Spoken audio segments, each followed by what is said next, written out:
Bon ben voilà, donc bilan positif pour l'exploration de la grotte de Mbera. Visiblement, l'entrée est bien gardée par la vipère du Gabon qu'on rencontre à toutes les arrivées sur la grotte là.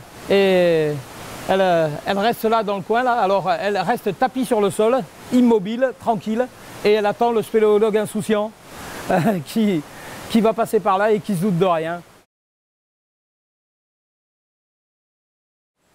La vipère du Gabon, c'est un peu un croisement entre un pneu et un tas de feuilles mortes.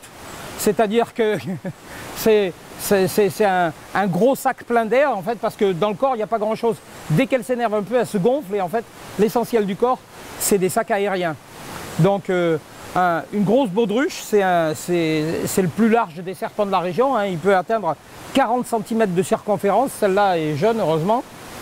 Et un dessin qui imite à la perfection les feuilles mortes, ce qui fait qu'en fait on en a sûrement croisé déjà une bonne dizaine sur le chemin, mais on ne les a pas vues parce que sur fond de feuilles mortes, elles sont pratiquement invisibles.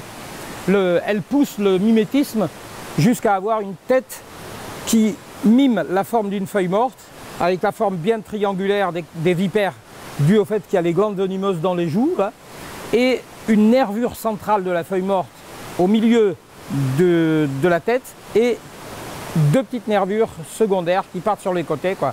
C'est vraiment à s'y méprendre.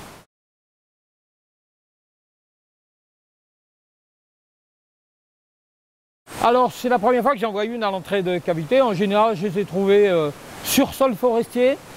Il y a deux espèces de vipères en forêt. J'aurais été plutôt, si on m'avait demandé, moi j'aurais dit qu'on trouverait plutôt la vipère rhinocéros ici, qui est vraiment caractéristique des zones hyper humides. Celle-là, on peut la trouver dans des broussailles, disons dans de la forêt secondaire, même assez sèche, hein. J'en ai trouvé une dans la banlieue de Yaoundé, dans des tapis de feuilles mortes aussi comme ça. En général, elle n'est pas tributaire de l'eau. L'autre est plus tributaire de l'eau, mais bon, celle-là, elle fait mentir les spécialistes. Celle-là, elle a visiblement élu domicile ici. Elle doit avoir suffisamment de proie pour avoir son petit territoire de chasse ici.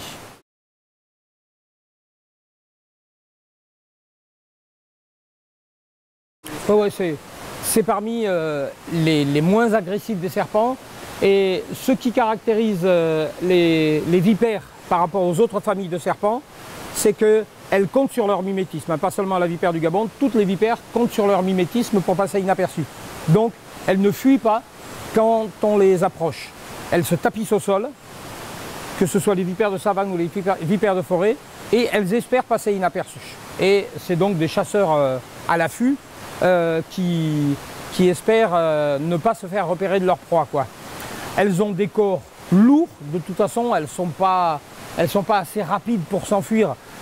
Une vipère du Gabon en pleine fuite, ça va à cette allure-là. C'est ridicule. Mais un 25e de seconde aller-retour pour la morsure. Donc ne pas sous-estimer la bestiole.